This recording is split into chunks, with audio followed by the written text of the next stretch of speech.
I am Princess Vilhija from BSN English 1A. I'm Eliberry Gonzalez, a student of BSN English 1A. And Otsma Chakarayan from BSN English 1A. And I'm Nikki Miranda from BSN English 1A.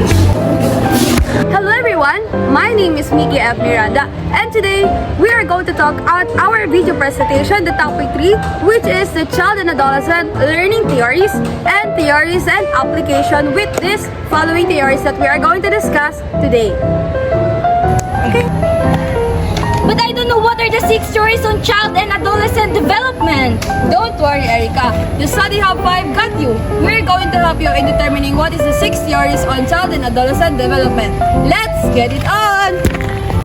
The objectives of our topic. First is to identify and describe the core principles of the 6 major theories of child and adolescent development, including psychoanalytic, cognitive, sociocultural, behaviorist, social learning, and ecological system. Number 2 objective is to compare and contrast the different perspective on how children and adolescents grow, learn, and behave, focusing on the roles of biology, environment, social interaction, and experience. Number 3 is to apply theoretical knowledge to real-life situations in education, parenting, and healthcare by analyzing the developmental needs and suggesting appropriate strategies based on each theory. Have you ever wondered why you are the way you are?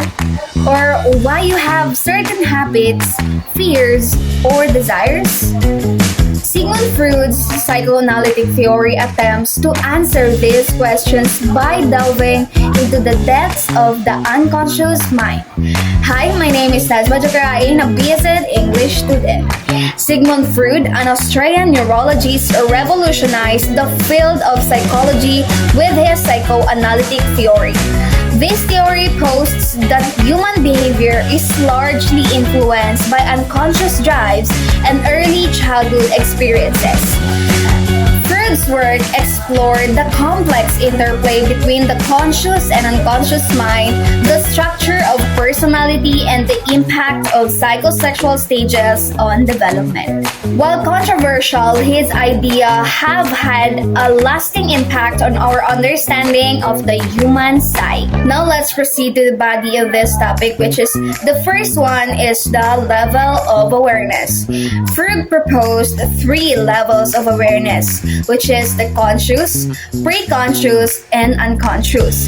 The conscious mind contains our current thoughts, while the pre-conscious holds easily retrievable memories.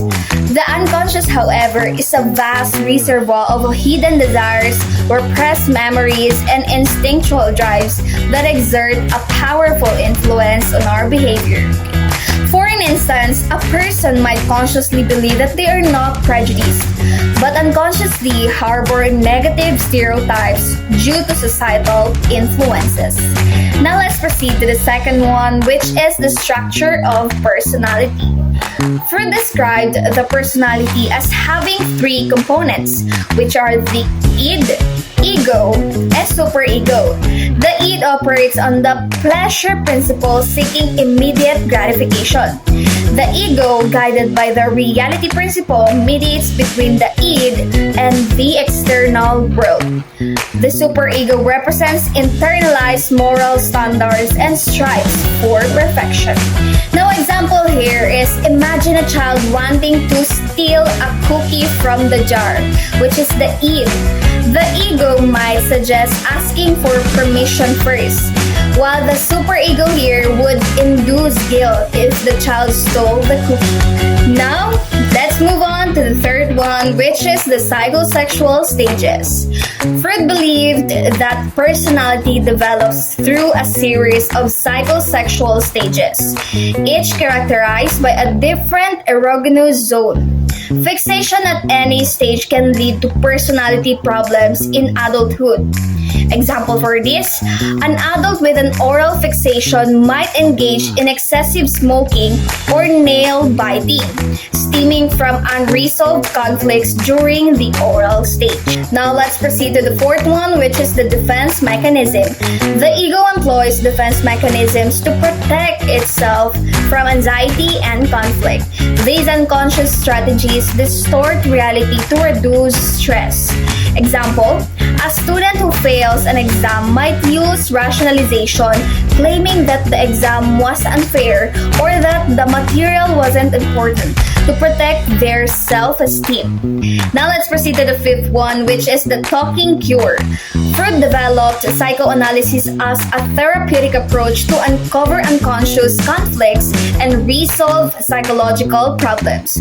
This involves techniques like free association and dream analysis. Example for this, a patient might lie on a couch and freely associate, saying whatever comes to my mind or to mind to uncover repressed memories or emotions related to a traumatic experience. To conclude everything, Sigmund Freud's psychoanalytic theory, while controversial, offers a unique and insightful perspective on the human mind.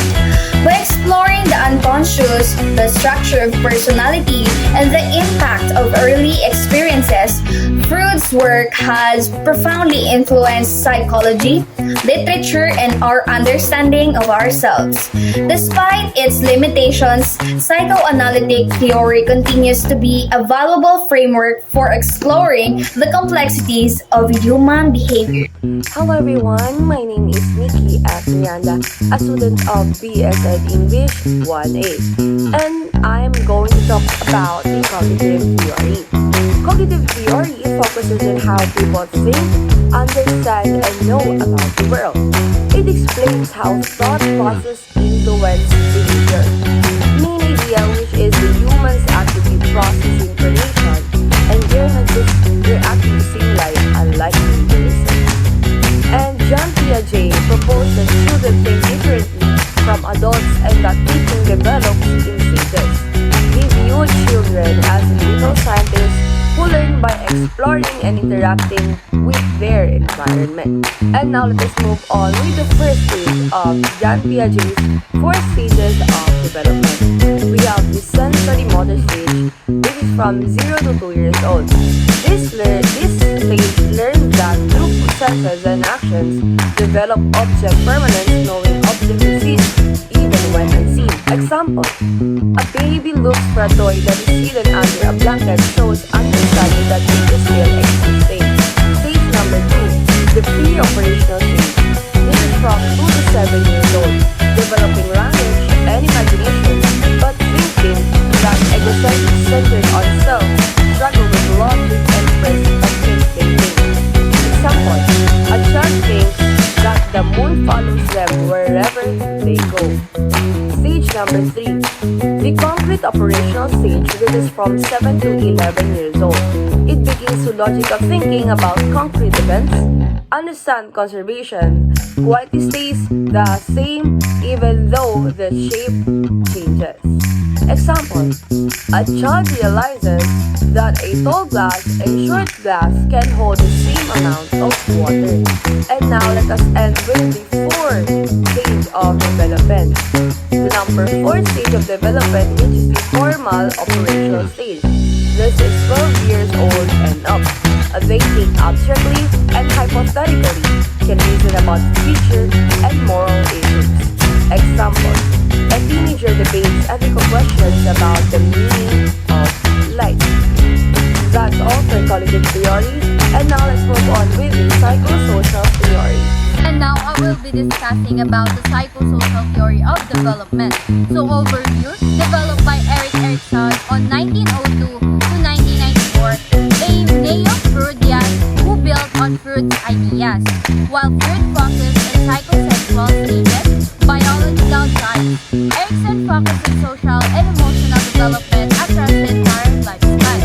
His theory emphasizes how people face and resolve psychosocial conflicts at different stages. Each stage presents a crisis conflict that must be resolved for healthy personality development. These are the 8 stages of psychosocial development.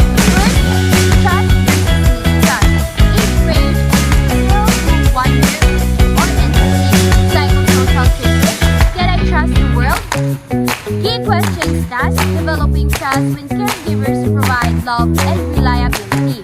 Positive outcome, hope. Negative outcome, fear and suspicion. Number 2. Autonomy versus shame and doubt. Toddlerhood. Age range 1 to 3 years old, toddlerhood. Psychosocial crisis, can I do things myself? Key questions or tasks, developing independence and self-control. Positive outcome, will, and negative outcome, shame and doubt. Number 3. Initiative versus guilt. Age range 3 to 6 years, preschool. Psychosocial crisis, it is okay for me to take action. Key questions, learning to plan and take initiative. Positive outcome, purpose. Negative outcome, guilt and inhibition. Number 4. Industry versus inferiority. Range 6 to 12 years old, school age. Psychological crisis, can I make in the world? Key questions or tasks, developing skills and confidence through learning and work. Positive outcome, confidence. Negative outcome, inferiority and failure. Number 5. Identity versus role confusion. Age range 12 to 18 years, adolescent. Psychology, psychosocial crisis. Who am I? Key question, developing a sense of identity and personal values. Positive outcome, fidelity. Negative outcome, confusion about self and future. Number 6.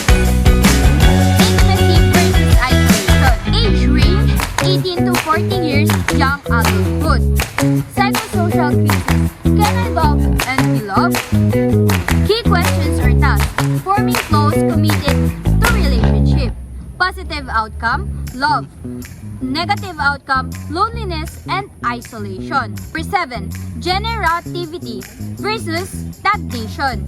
Age range 40 to 65 years, middle adulthood. Psychosocial crisis, can I make my life count? Task, contributing to society, raising children, or being productive. Positive outcome, care. Negative outcome, self-absorption and unproductiveness. And lastly, integrity versus despair. 65 years and older, late adulthood.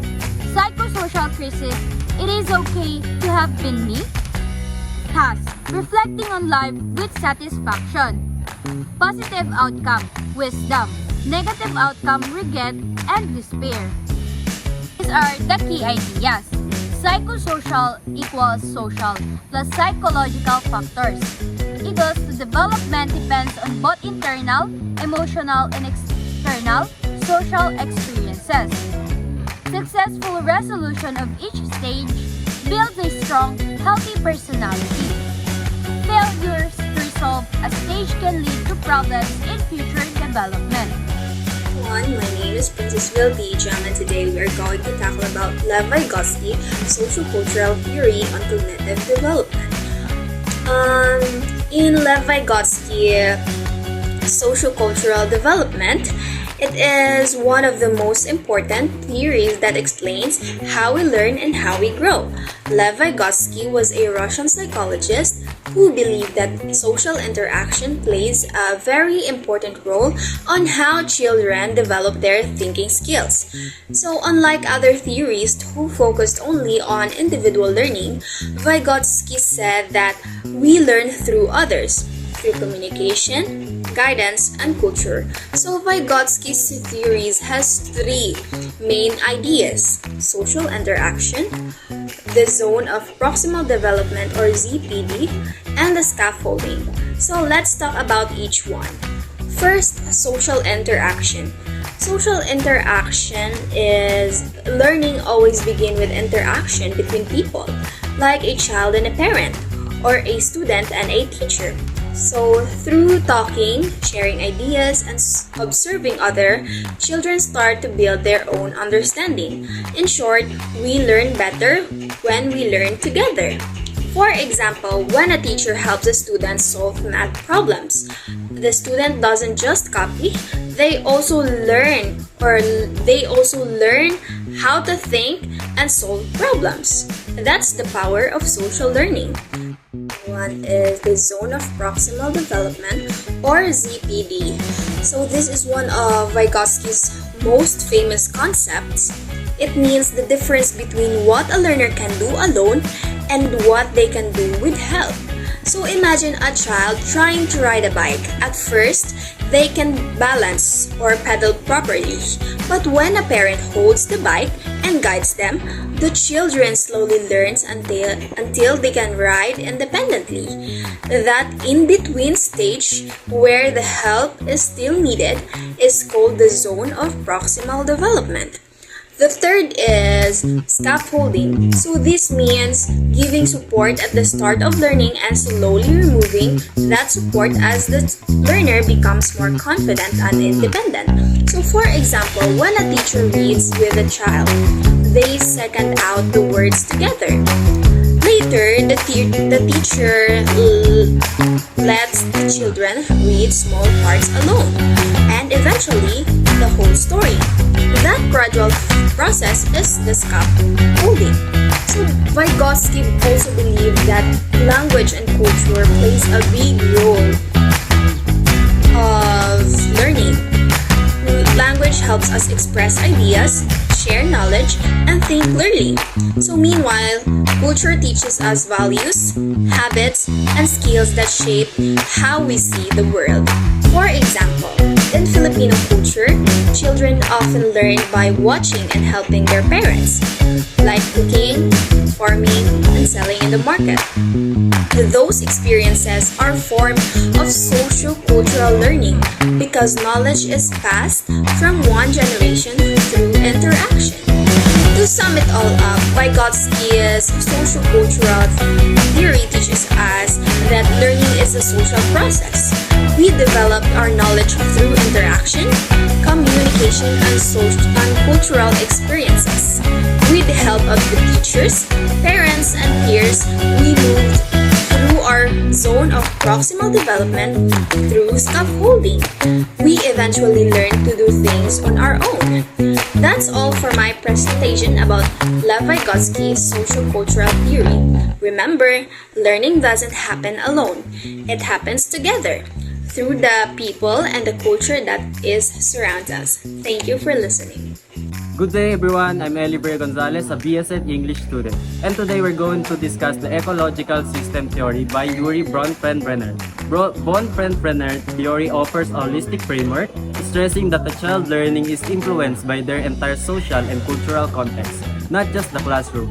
It provides a basis for context-based intervention, encouraging educators to work with family and community, or MESO system, for support program.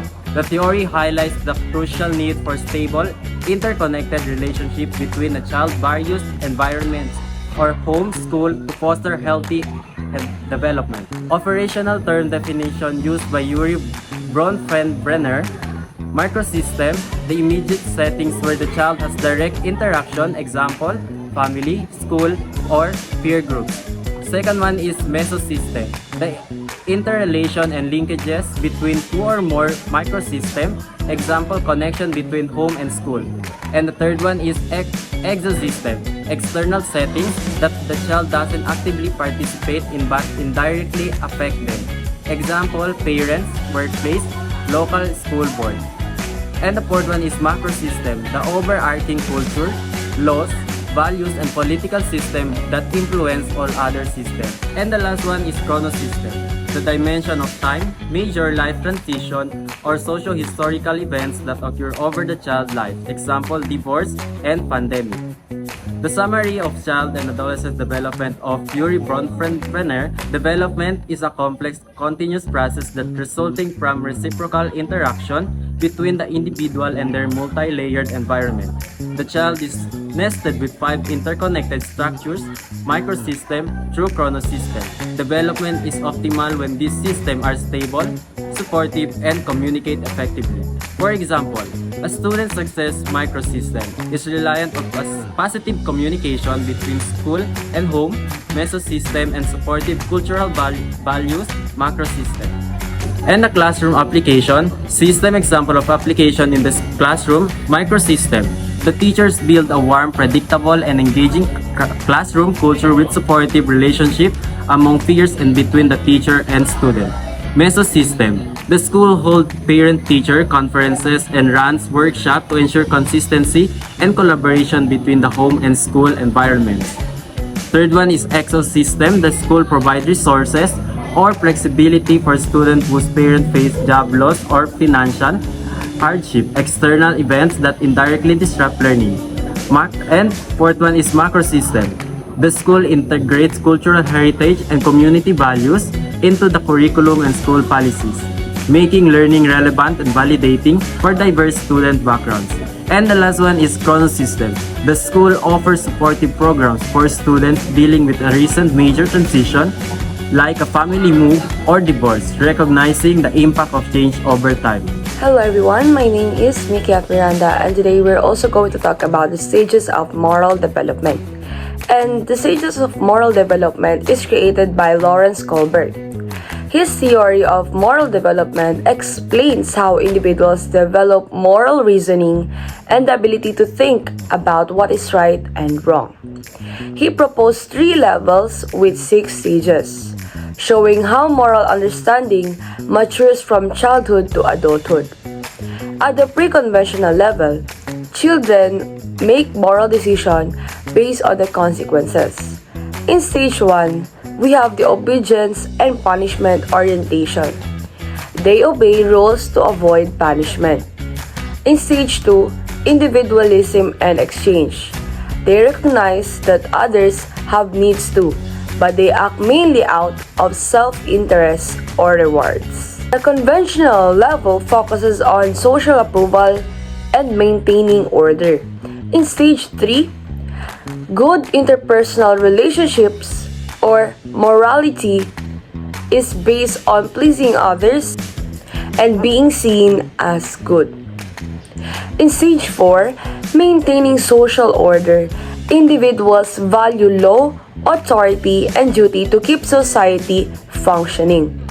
Finally, the post-conventional level involves abstract thinking about justice and human rights.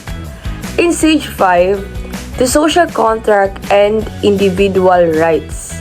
People understand that laws are based on social agreements and can be changed for the greater good.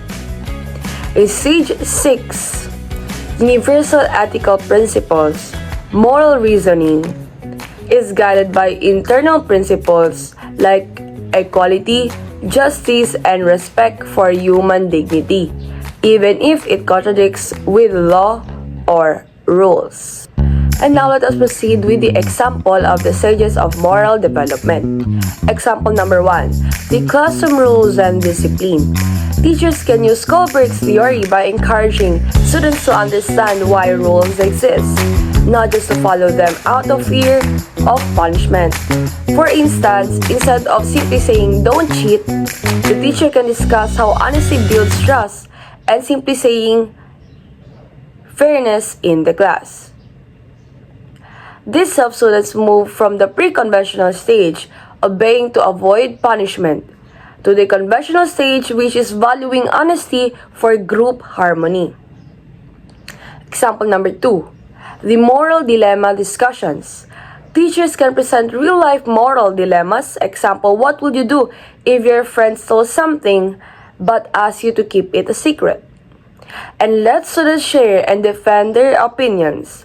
This promotes moral reasoning and helps them think beyond authority or personal gain, encouraging development toward the post-conventional stage where they reason based on fairness, justice, and ethical principles. Now let us proceed with the conclusion. The 6 theories of child and adolescent development, which is the psychoanalytic, cognitive, psychosocial, sociocultural, moral, and ecological, collectively explain how children grow and learn across different aspects of life. Each theory highlights unique factors that shape development, emotions and early experiences, psychoanalytic, thinking and learning process, cognitive, identity and social roles, psychosocial, cultural and social interaction, sociocultural, moral reasoning, and environmental influences, which is the ecological.